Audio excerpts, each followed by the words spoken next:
అమ్మడు నీ యవ్వారం అసలు కేయసలు పెడుతుంటే కమ్మగా నీ సింగారం కసురు విసురుతుంటే పిల్లడు నా పలహారం కొసరి కొసరి తినిపిస్తుంటే మెల్లగా నీ వ్యవహారం కొసరు అడుగుతుంటే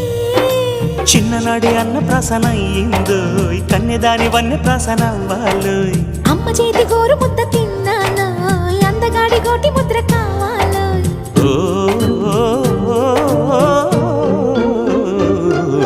కాస్త నన్ను నువ్వు నిన్ను నేను కోరుకుంటే కోరుకున్న చోట నువ్వు నేను చేరుకుంటే చేరుకున్న చోట ఉన్న దీపం మారుతుంటే ఆరుతున్న వేళ కన్నెకాలు జారుతుంటే